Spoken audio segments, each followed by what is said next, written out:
Comments में एक भाई लिख रहा है, मनोज कुमार सोंधी, लगातार भाई कमेंट्स कर रहा है और क्या कुछ कह रहा है। साले कुत्ते आदमी, सुअर की औलाद, तुझे नरक में भी जगह नहीं मिलेगी, सुअर की औलाद। तेरी औकात नहीं तू संत रामपाल जी महाराज जी से बात भी कर सके, चंदा चोर। तेरी औकात नहीं तू हरियाणा में पैर भी टेक दे, तेरा चाम उतार देंगे, सुअर की औलाद। इस हार में पीटा था 4 महीने पहले। और कर दे भाई कुछ कमेंट्स, अभी तो मैं पढ़ रहा हूं। तो भाई और बहनों ध्यान रखना, हम इस समय परमात्मा जी के आशीर्वाद से साध संगति में बैठे हैं, सतगुरु महिमा में बैठे हैं। और ये जो इस प्रकार की बातें आप और हमारे सामने आ रही ना, ये हमारी परीक्षा है। गुरुदेव भगवान ने एक सत्संग में बताया कि जिस दिन इस मार्ग में आने के बाद तुम्हें कोई गालियां दे और यदि तुम्हारे अंदर वो गालियां सहन करने की सहनशीलता आ जाए और तुम्हारे अंतःकरण में जरा भी ठेस ना पहुंचे कि ये मुझे गाली दे रहा है, मुझे क्यों दे रहा है गाली, जरा भी कोई गुस्सा या क्रोध तुम्हारे अंदर उत्पन्न ना हो, उस दिन समझ लेना तुम मोक्ष प्राप्ति के योग्य बन चुके हो। तो भाई और बहनों, आप और हमारी ये परीक्षा है। भाई जो भी कुछ लिख रहा है अपने हिसाब से ठीक लिख रहा है, क्योंकि जिस लेवल का इसको ज्ञान है अभी, उस लेवल से ये बातें कर रहा है। दास को कह रहा सुअर की औलाद। तो बताओ इसमें गलत मानने की क्या बात हो गई, इसमें गुस्सा करने की क्या बात हो गई। भाई ठीक है, वर्तमान में मैं सुअर की औलाद नहीं हूं, वर्तमान में मुझे मनुष्य जन्म प्राप्त है और मनुष्य शरीरधारी एक व्यक्ति ही मेरा बाप है जो कि शरीर छोड़ चुका है। और मैं तो यह भी मानने को तैयार हूं मनोज भाई की बात कि कुछ समय तक मैं सुअर की औलाद था, क्योंकि जिस पिता ने मुझे जन्म दिया, हालांकि 2013 के बाद दास ने मालिक से प्रार्थना करके पूरे परिवार को जोड़ दिया था। मेरे पिताजी, उन्होंने भी नाम दीक्षा ले ली थी, लेकिन बाद में वो मर्यादा में नहीं रह पाए क्योंकि शराब पीने की आदत उनकी छूट नहीं रही थी। तो मनोज भाई बिल्कुल सही कह रहा, गलत नहीं कह रहा भाई और बहनों, क्योंकि मैं जिस पिता की संतान हूं वो पिता गंदगी नहीं छोड़ पा रहा था नाम लेने के बाद भी। और नाम लेने के बाद भी यदि कोई व्यक्ति शराब पीता है तो उसको सुअर ही कह सकते हैं। तो मेरे शरीर का बाप नाम दीक्षा लेने के बाद भी शराब पीना नहीं छोड़ पाया, वो सुअर था। तो मनोज भाई बिल्कुल ठीक कह रहे हैं, इस जन्म में भी मैं सुअर की औलाद था, लेकिन आज वर्तमान में मुझे जो पिता मिल गया है, आज वर्तमान में मुझे जो पिता मिल गया है, मेरे गुरुदेव सतगुरुदेव भगवान। तो मनोज भाई वर्तमान में तो जो मेरे पिताजी हैं वो सतगुरु रामपाल जी हैं। अब आप सोच लेना आपका ठिकाना कहां होगा। आप किसको गाली दे रहे हैं? आप मुझ पवनदास को गाली नहीं दे रहे, क्योंकि मैं तो हर प्रकार से अपने गुरुदेव के प्रति समर्पित हूं। मेरा तो कोई सांसारिक शरीर का बाप भी जिंदा नहीं है जिसको मैं पिता कह सकूं, बाप कह सकूं। मेरा तो एक ही बाप है, सतगुरु रामपाल जी। और आप मुझे सुअर की औलाद कह रहे हो, तो मैं तो भाई सतगुरु रामपाल जी की औलाद हूं। अब विचार कर लेना मेरे भाई,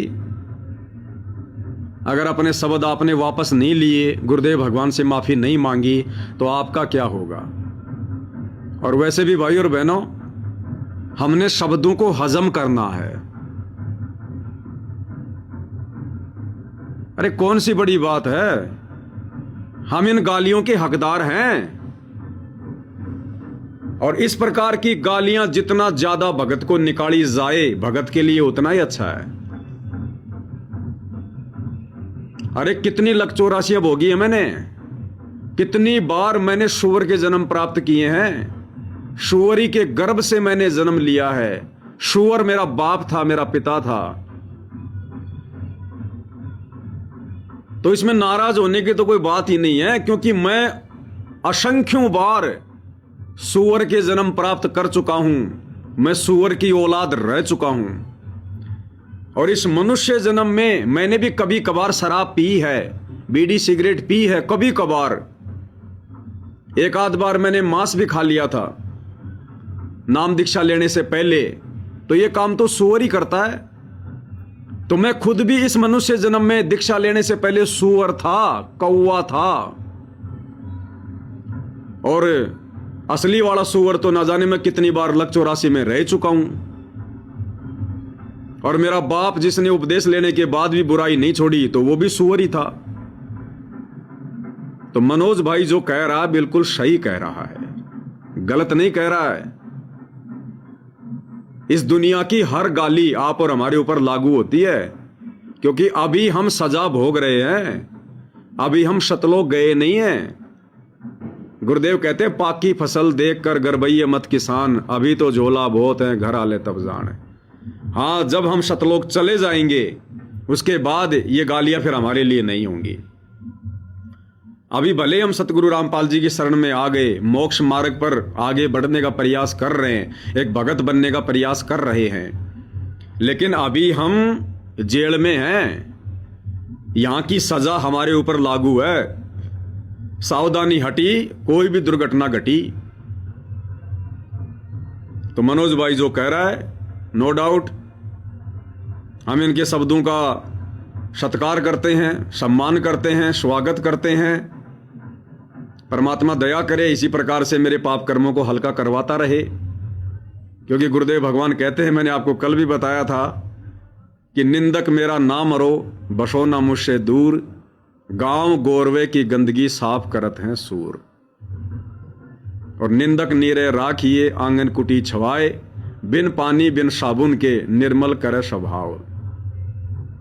तो किसी भी सत्सेवक भाई बहनों ने,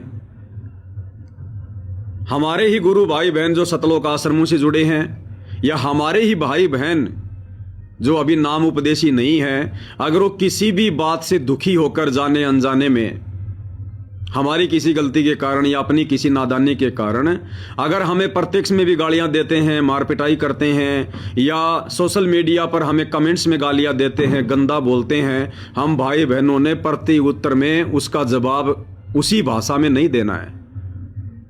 आवत गाड़ी एक है उल्टा हो अनेक, कहे कबीर ना उल्टियों रहे एक ही एक। ये आप और हमारी परीक्षा ले रहा है सतगुरु, क्योंकि इनके तो कर्म कुछ ऐसे ही है। इन आत्माओं के तो कर्म काढ़ने बिगाड़ने हैं, इनके तो कुछ भाग्य में लिखा ही ऐसा है। इनके माध्यम से परमात्मा सतगुरु हमारी परीक्षा लेता है। तो आप और हमने सतगुरु की वाणियों को अपने ऊपर अमल में लाना। फिर कौन से दिन इन वाणियों पर चलेंगे? अगर आज भी ईंट का जवाब पत्थर से देते रहे, किसी ने जरा सा कुछ बोल दिया, गाली दे दी, और हम उसको उसी प्रति उत्तर में जवाब देंगे, तो हमारे में फिर उस भाई बहन में क्या अंतर रह गया? तो ध्यान रखना, परमात्मा किसी भी पॉइंट पर कहीं भी किसी के भी माध्यम से हमारी परीक्षा ले सकता है। हम जेल में हैं, हम कैदी हैं। हम यहां पर अपने आप को साहूकार नहीं कह सकते, अपने आप को पाक साफ नहीं कह सकते। हमारे ऊपर दुनिया की हर गाली लागू है, हर सजा लागू है। नीची गर्दन करके भक्ति मार्ग पर हमें आगे बढ़ते रहना है।